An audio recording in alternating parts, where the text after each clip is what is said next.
여러분 안녕하세요. 춘천 입시 설명회 2부 순서를 맡은 박주원입니다. 우리 친구들 정말 우여곡절 끝에 우리가 정말 개학을 했죠. 아마 개학하고 학교 생활에 적응하느라고 고군분투하고 있을 거라고 생각이 듭니다. 근데 마음 한편으로는 계속해서 이렇게 시간이 많이 지났는데 이렇게 늦게 개학했는데 공부는 언제 하지? 라고 하는 불안한 마음으로 가득 차 있을 것 같아서 선생님이 좀 마음이 좀 많이 안 좋고 걱정이 많이 되더라고요. 그치만 우리 친구들, 우리가 공부하는 입장에 있지 않습니까? 수험생 입장에서 변하지 않는 사실은 뭐냐면 제대로 된 방법으로 제대로 공부하면 반드시 내가 원하는 결과를 얻을 수 있다라는 것. 그것은 우리가 처음 겪는 이 어려운 상황에서도 변하지 않는 사실이라는 점을 여러분이 명심하셨으면 좋겠고요. 그러한 관점에서 저는 여러분과 오늘 학습법 및 그리고 EBSI를 어떻게 활용하면 좋을지에 대해서 이야기를 나눠보고자 합니다.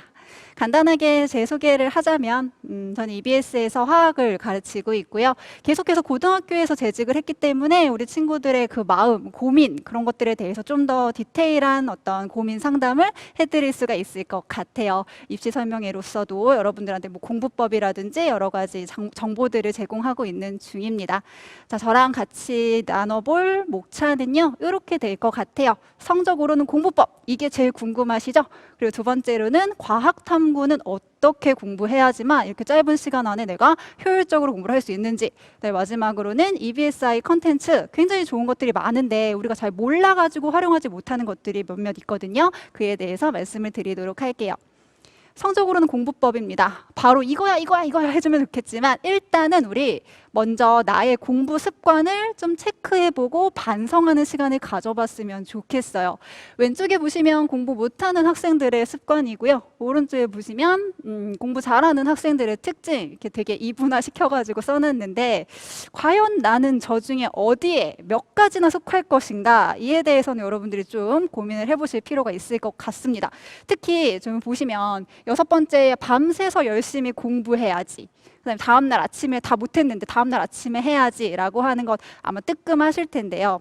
친구들 중에 밤새서 공부했어. 그럼 언제 자냐? 다음날 학교 와서 자죠.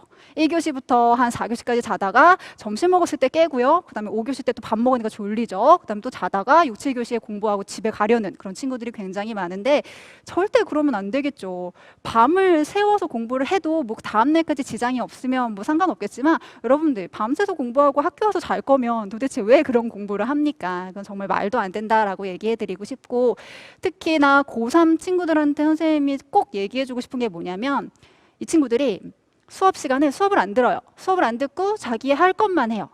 학원 숙제를 한다든지 혹은 뭐 다른 뭐 수능 특강 문제집을 푼다든지. 근데 여러분들 내신은 누가 냅니까? 그렇죠. 학교 선생님들이 내시는 거죠. 당연히 1교시부터 7교시까지는요. 그게 어떤 수업이 됐든지 간에 학교 수업에 흠뻑 빠져서 집중을 하셔야 되는 거예요. 그게 공부를 잘하는 습관에 속한다는 사실을 꼭 기억을 해주셔야 되는 겁니다.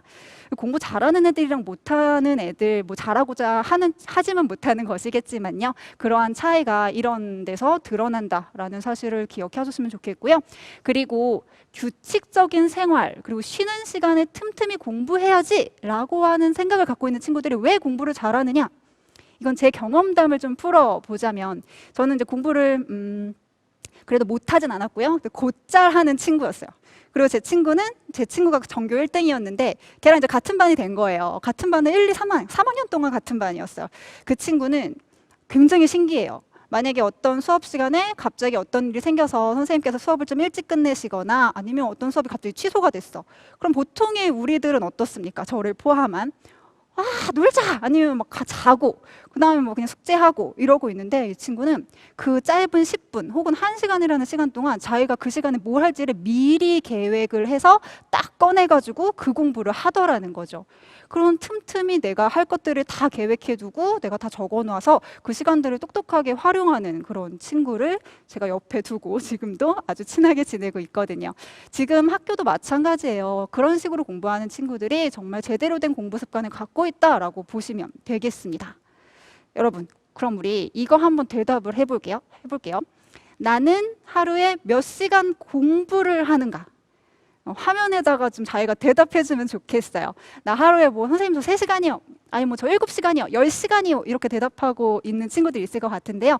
만약에 10시간 이상 내가 공부를 한다라고 생각을 하신다면 아마 그 안에는 뭐가 포함되어 있을 거냐면 학원 갔다 온 거. 그죠? 그 다음에 집에 와서 인강 들은 거. 주말에 내내 인터넷 강의 들은 거, 그 다음에 단순한 숙제, 수학 문제 몇 개 푸는 거, 뭐 영단어 뭐 몇 개 외우는 거 이런 거 있죠? 그런 것들을 다 포함하셨을 겁니다. 그러니까 시간이 10시간이 넘게끔 이렇게 책정이 되겠죠. 저도 학교에서 친구들한테 이제 얘기를 해요. 상담을 하죠. 어제는 공부 몇 시간 했어? 라고 하면 친구들이 학원 갔다 왔어요. 그래서 학원 갔다 오니까 집에 오니까 12시더라고요. 그래서 공부를 언제, 얼만큼 했냐고. 학원 갔다 왔다니까요? 이런 식으로 대답을 하는 경우가 거의 90% 이상이에요. 학원을 갔어요. 그 공부인가? 그리고 인강을 들었네요. 내가 공부한 걸까요? 그 다음에 단순히 그냥 뭐 문제만 풀었네요. 그게 내가 공부한 걸까요? 절대 그렇지 않다라는 사실입니다. 내 공부가 이건 아니에요. 왜 공부 아니지? 나 그렇게 오랜 시간 동안 집중해서 그래도 뭐라도 했는데 왜 선생님은 이거 공부가 아니라는 거야? 라고 지금 막 화가 나셨을 텐데요. 그 얘기를 이제 다음 화면에서 진행을 해보자 합니다. 공부 바로 알기. 공부의 사전적 의미가 여러분 뭔지 아신가요? 이거예요. 학문이나 기술, 새로운 학문이나 기술을 배우고 익힌다. 제가 배우고에다가도 빨간색, 그다음에 익힘에다 파란색 색깔을 넣어왔죠. 그럼 저 두 가지를 모두 포함하는 개념이 공부라는 얘기인데 이 중에 배우다는 그럼 무슨 뜻인가? 새로운 지식이나 교양을 얻다. 남의 행동, 태도를 본받아 따르다. 아까 전에 우리가 공부한 시간에 포함했던 무엇일까요? 학원 가고 선생님 수업 듣고 인터넷 강의 듣는 거. 이게 바로 배우는 과정까지만을 얘기한다는 거죠. 근데 공부는 무엇입니까? 배우고 익히는 과정까지가 다 돼야지만 그게 제대로 된 공부라고 했었죠. 익힘은 뭐예요? 자주 경험하여 조금도 서투르지 않게끔 여러분들이 잘 아는 단어로 표현을 하면 자기주도 학습을 반드시 거쳐야지만 그게 바로 내 것이 되는 내 공부다라는 말씀입니다. 이거를 꼭 기억을 해주셔야 돼요. 선생님이 개인적으로 이제 EBS 강의를 하면서 강의에서도 항상 강조하는 말이 뭐냐면 여러분 선생님이랑 오늘 50분 동안 수업 열심히 했습니다. 오늘 어려운 문제 많이 풀었습니다. 근데 이러고 땡 하시면 안 되고요. 반드시 자기만의 언어로 표현하고 자기만의 언어로 정리하는 시간을 가지세요 라는 말이 굉장히 강조하거든요. 그게 바로 요 익힘의 단계에 대한 그런 강조 내용입니다. 이제 뭐가 공부인지 아시겠죠? 내가 진짜 공부했다, 오롯이 집중했다라고 할 때는 이 모든 것들을 포함해야 된다는 사실을 꼭 기억을 해주셔야 되겠습니다. 드디어 성적으로는 공부법에 대해서 말씀을 드릴게요. 첫 번째입니다. 중학교식 공부법은 제발 이제 버리십시오. 더 이상은 먹히지 않습니다.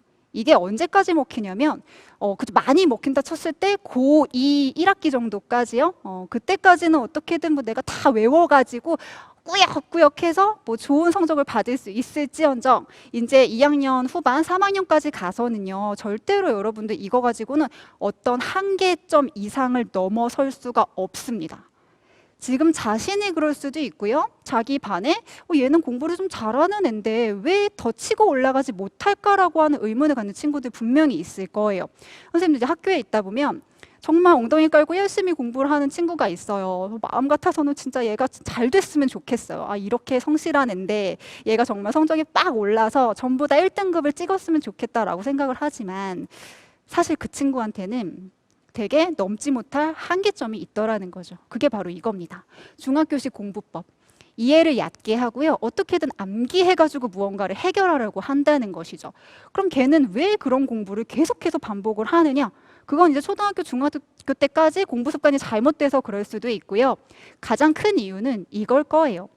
스스로 무언가 오랫동안 고민하고 생각하는 것에 익숙하지 않고 그 시간을 아깝다고 생각하기 때문이라는 거죠. 한 문제를 가지고 이게 안 풀렸어요. 그럼 안 풀리면은 우리 어떻게 해요? 계속 고민은 하겠죠. 고민을 하다가도 안 됐네요. 그러면 바로 해설지를 펼치죠. 해설지를 보면 되게 신기한 게요. 해설이 한 페이지 나와 있잖아요. 안 읽어도 돼요. 해설을 펴는 순간 어떤 키워드가 내 눈에 보이면 나 이거 아는데 라고 얘기를 한다는 거죠. 자, 그러고 이제 시간이 흘렀습니다. 여러분, 그와 비슷한 문제가 나왔네요. 그거 풀 수 있을까요? 제가 장담하는데 절대 못 풉니다. 그 문제랑 똑같은 문제가 나왔다면 당연히 풀겠죠. 왜냐면 나는 해설에서 그 키워드를 봤고 그리고 키워드를 통해서 내가 안다는 것을 인지했기 때문에. 그러나 똑같은 문제는 절대로 출제되지 않습니다. 그럼 어떻게 공부해야 될까요? 고민하셔야 돼요. 이거는 여러분이 고민을 하셔야 여러분의 공부가 되는 거예요. 그러니까 어떤 걸 봤을 때 얕게 하지 마시고요. 완벽하게 이해해서 내가 어떻게든 그 단계를 내 머릿속에서 정리해서 풀어낼 수 있을 만한 공부를 하셔야 된다는 겁니다. 수능에서 원하는 게 바로 이 능력이니까 사고력을 기르는 공부를 하거라 라는 말씀이고요. 그 다음에 이제 개념학습이랑 문제풀이를 이렇게 이분화해서 생각하는 친구들이 상당히 많습니다. 개념학습이 무엇일까요? 개념은요, 교과서에 나와 있는 어떤 텍스트 자체를 얘기하는 것이 절대 아닙니다. 개념학습은 그것을 문제에 적용하는 어떤 방법까지를 내가 터득하는 것, 그게 개념학습인 거죠.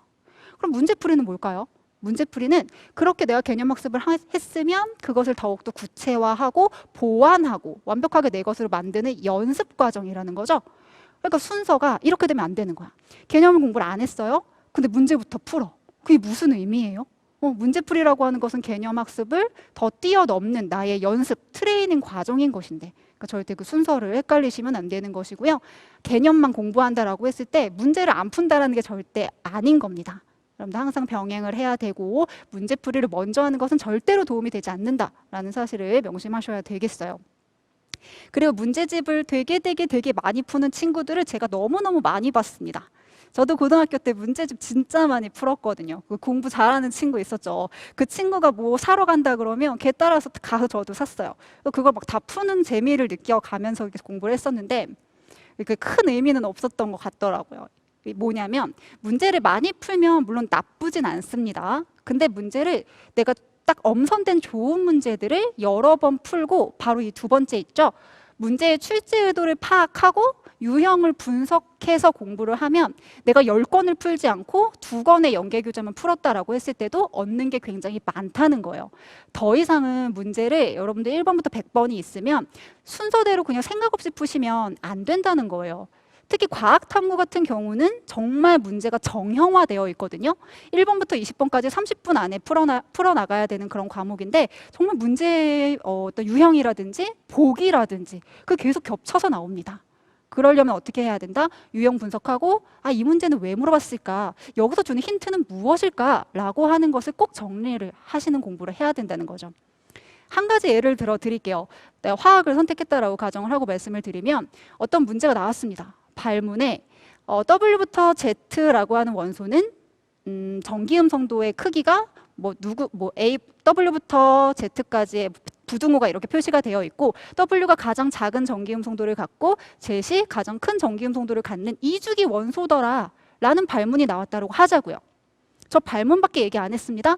근데 저는 그 발문에서 뭐를 힌트를 얻었냐면 원자의 번호를 대소방해를 알려준 거구나 라는 힌트를 얻었어요. 왜? 같은 주기의 원소인데 같은 주기의 원소라면 18쪽을 제외하고 생각했을 때 원자 번호가 클수록 뭐가 크다? 전기음 성도가 큰 거니까 W부터 X, Y, Z은 원자의 번호가 순서대로 W, X, Y, Z라는 사실을 알려주는 거구나. 그러면서 문제를 풀어야 된다는 거죠. 그냥 줄줄 읽어가지고 이게 뭐라는 거야? 라고 하면서 문제를 풀면 절대 안 된다는 거. 이것만 잘 파악하셔도 정말 과탐 같은 경우 진짜 좋은 성적 받으실 수 있습니다. 내신의 심화 과정은 결국 수능 공부다라는 말씀을 가져왔는데요. 수시 나는 정시파야 막 이러면서 수업 시간에 공부 되게 안 하고 문제지만 디립다 푸는 친구들 굉장히 많고요. 반대로 난 내신만 잘 보면 돼라고 하면서 더 이상 깊이 있는 공부를 하지 않는 친구들이 있습니다. 과연 내신이랑 수능이랑 차이가 그렇게 클까요? 저는 그렇지 않다고 생각합니다. 지금 여기 적어온 것처럼 내신의 심화 공부 과정이 바로 수능이라는 거죠. 내신에서도 여러분들이 변하지 않는 1등급 완벽한 100점을 받으시려면 분명히 고득점을 받을 수 있는 변별력 있는 문제를 맞춰야지만 내가 100점을 받을 수 있을 거예요. 그럼 그 어려운 문제는 어디서 나올까요?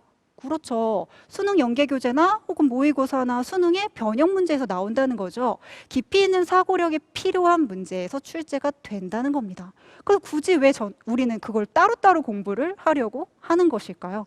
내신 공부를 할 때 반드시 깊이 있는 공부까지 하는 걸 생활화하신다면, 습관화하신다면 내신 등급도 업, 그다음에 모의고사, 수능도 잘 볼 수가 있다는 거 꼭 명심을 하셨으면 좋겠습니다. 그리고 공부의 방향성 설정하고 크게 계획하기라는 말을 가져와 봤는데요.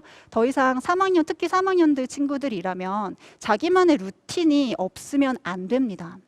내가 예기치 못한 상황에 처할 수가 있어요. 생각지도 않은 자유 시간이 생길 수도 있고요. 아니면 내가 예기치 않았는데 시간이 부족할 수도 있어요. 그럼 이걸 어떻게 할 거야? 여기서 이제 우왕좌왕하는 친구들은 그 아까운 시간을 다 홀랑 버리게 되겠지만, 내가 나만의 어떤 공부 습관, 계획, 이때 여기서 이렇게 이동할 때는 내가 반드시 요 영단어를 몇 개를 외워야지 라고 하는 자기만의 습관, 루틴을 가지고 계신다면 짧은 시간 동안도 굉장히 효율적이고 알차게 시간을 활용할 수가 있겠죠.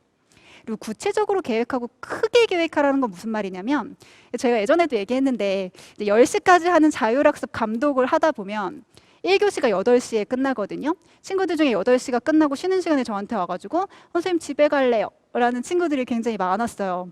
왜 가? 선생님 저 할 거 다 했어요 이러는 거야.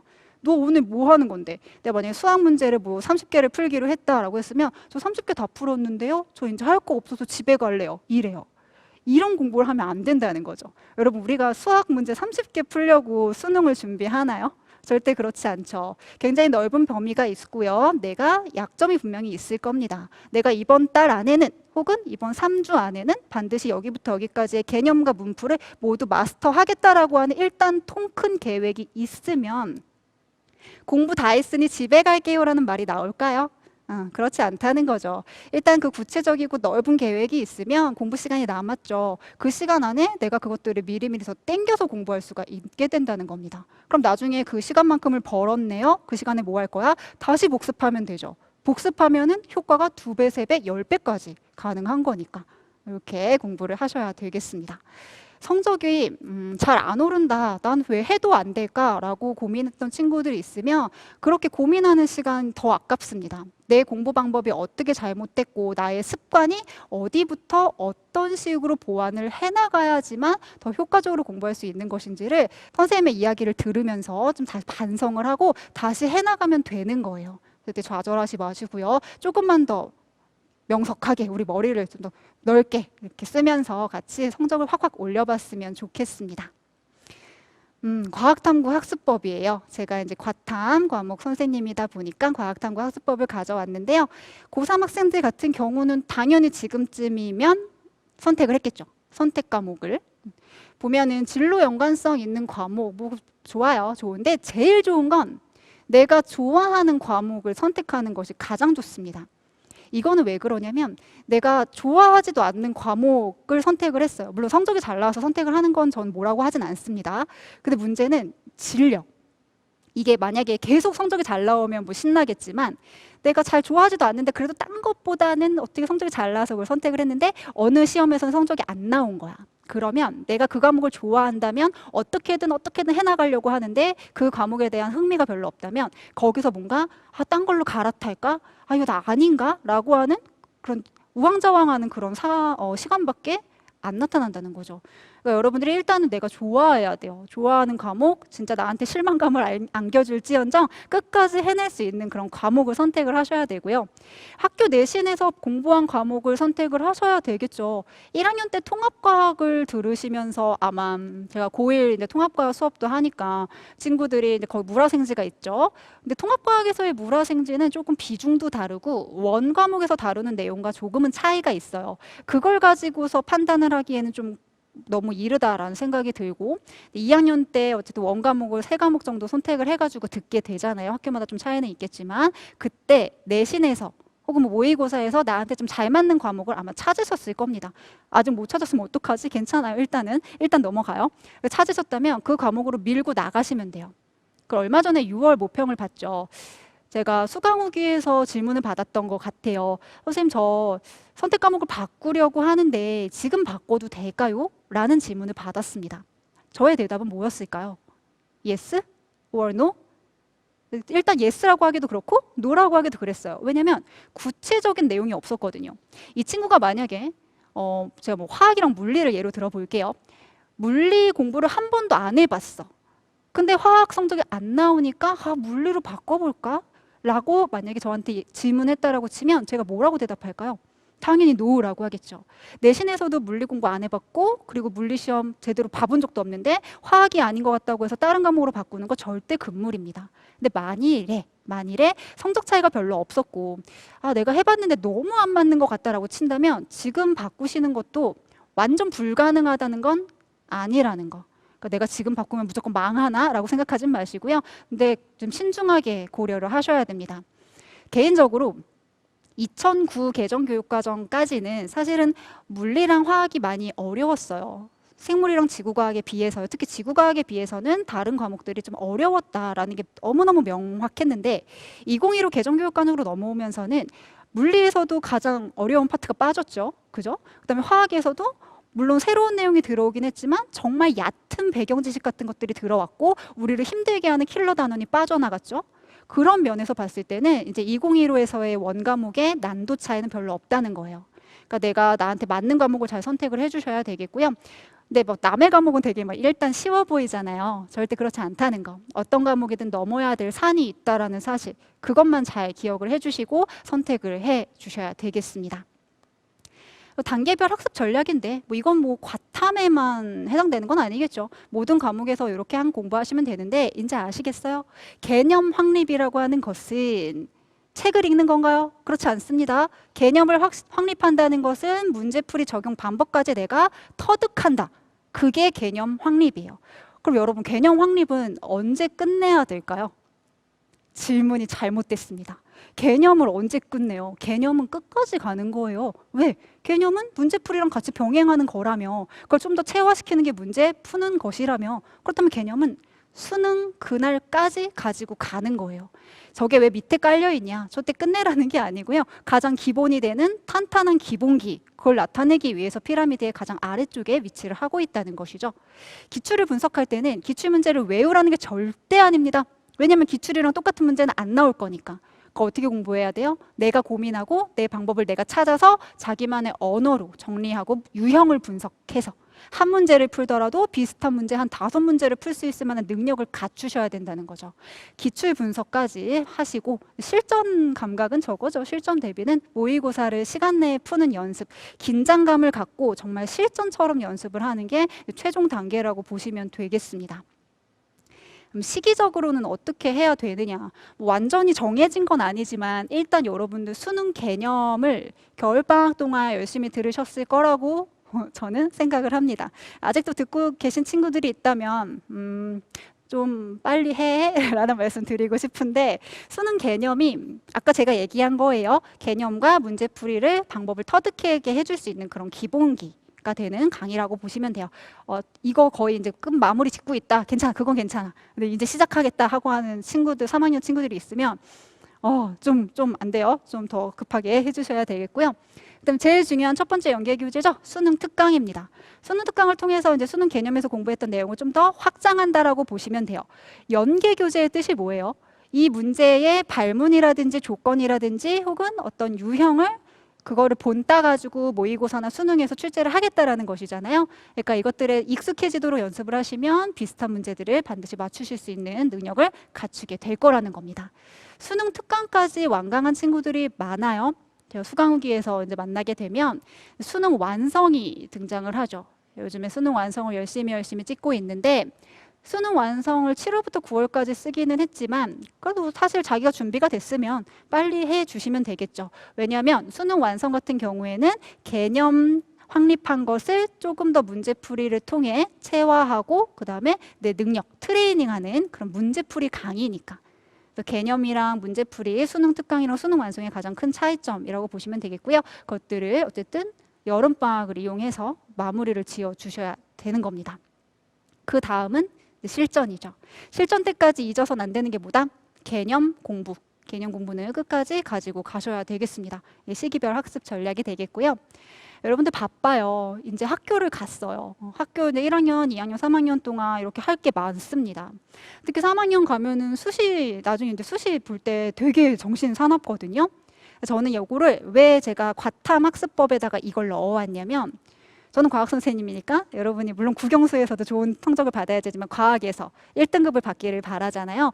과탐은 정말 제가 장담컨대 다른 과목에 비해 시간 투자 대비 효율이 매우 좋은 강의입니다. 그러니까 여러분들이 바쁜 요 학교 생활과 함께 병행을 할 수 있는 그런 그런 과목이라는 거죠. 최대한 빠르게, 좀 스피디하게 자기 좀 계획을 좀 타이트하게 잡아가지고 공부를 하신다면 여러분들이 여름방학 그리고 그 이후에 그런 시간 동안은 주요 과목들, 뭐 국영수라든지 이런 더 시간을 많이 투자해야 되는 과목에 더 올인할 수 있다는 거. 그래서 좀 빨리빨리 특히 방학을 이용해가지고 공부를 하시면 좋다. 학교에서도 뭐 자율학습 시간이라든지 뭐 쉬는 시간이라든지 어떤 쉬는 시간이 주어질 거잖아요. 그때 과탐 공부를 해주시면 정말 빠르게 완강하실 수 있을 겁니다. 공부를. 네, EBSI 컨텐츠입니다. 저 학교에서도 이제 제가 EBS 나간다고 했을 때 예전에 친구들이 선생님 EBS에 이런 강의도 있어요? 몰랐어요. 저 들을래요. 라고 하는 친구들이 굉장히 그런 반응이 많았거든요. 무슨 얘기냐면 무슨 강의가 있는지를 모른다는 거죠. 그러니까 보시면 로드맵이 나와 있죠. 2021학년도 고3 커리큘럼인데요. 되게 많아요. 고1 것도 있고 고2 것도 있습니다. 이걸 다 들으라는 건가? 아니죠. 아니고요. 나의 그 공부 시기, 그다음 공부 수준에 맞춰서 내가 지금쯤은 이 강의를 들어서 이러한 도움을 받아야겠구나 라는 것을 알려주기 위한 커리큘럼이에요. 이 중에서 제가 아까 이렇게 글씨로 보여드렸던 거 있죠. 수능 개념, 수능 특강, 수능 완성 커리는 타주시는 게 좋다. 라는 것이죠. 그다음에 지금 수능 완성이 진행되고 있고 나중에 뭐 만점 마무리라든지 그런 것들 여러분들이 도움 받으시면 된다는 겁니다. 사이트에 들어오세요. 들어와서 나한테 뭐가 필요한지를 찾아보시면 되는 겁니다. 대입 상담실 이용하기 이거 진짜 좋은 것 같아요. 학교에서 담임 선생님한테 선생님 저 제 성적이 이런데 이 대학 제가 쓸 수 있을까요? 라고 하면 일단 선생님한테 욕이나 안 먹으면 다행이죠. 뭔가 선생님이 네 성적 가지고는 이거를 논할 수는 없다라는 말씀을 먼저 하세요. 근데 선생님 입장에서도 뭔가 좀 안정적으로 얘기를 해야 되기 때문에 그런 말을 하게 됩니다. 그러면 학생 입장에서 얼마나 좀 그래요. 좀 서운하기도 하고 진짜 난 궁금해서 물어봤을 수도 있잖아요. 그리고 내가 앞으로의 발전 가능성이 크다라고 생각이 들기도 하고 그때는 대입 상담실 이용하시면 되거든요. 자기 궁금한 거 하셔가지고 대답 받으시고 그리고 이런 것들이 막 준비되어 있다는 것을 여러분들이 좀 아셔야 될 것 같아요. 어디 가서 컨설팅 같은 거 받으려면 비싸기도 하고 또 시간 내기도 어렵잖아요. EBSI 사이트 들어오시면 이와 관련된 대입 상담과 관련된 모든 것들 많이 얻으실 수 있으니까 잘 활용을 하셨으면 좋겠습니다.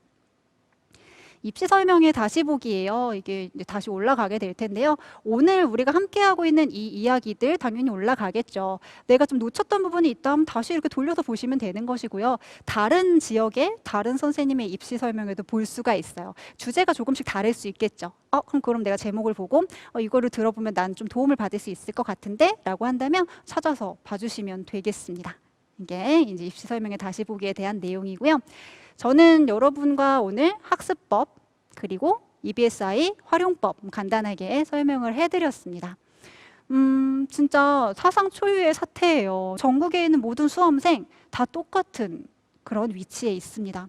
나만 못한 거 아니야? 나만 시간 부족한 거 아니야? 절대 아니에요. 여러분 걱정하지 마시고요. 앞으로 남은 시간을 훨씬 더 똑똑하게 쓰시면 돼요. 1분 1초를 정말 순간순간에 내가 최선을 다해서 공부를 하신다면 여러분들 진짜 자기가 할 수 있는 가장 좋은 성적을 받으실 수 있을 겁니다. 이 마지막 말은 우리 수능 완성 표지를 보신 친구들은 아실 텐데요. 너의 시간을 응원해 라는 말을 제가 마지막으로 해드리고 싶었습니다. 여러분의 시간이요. 누가 어떻게 쓰냐에 따라 그 시간은 뭐 하루가 더 이틀처럼 쓸 수도 있는 것이고 하루가 주어졌는데도 그거를 한두 시간처럼 버릴 수도 있는 것이겠죠. 여러분의 1분 1초가 정말 그 매 순간순간이 나의 최선을 다할 수 있는 그런 소중한 시간들이 되기를 선생님 정말 진심으로 응원하고 기도하겠습니다.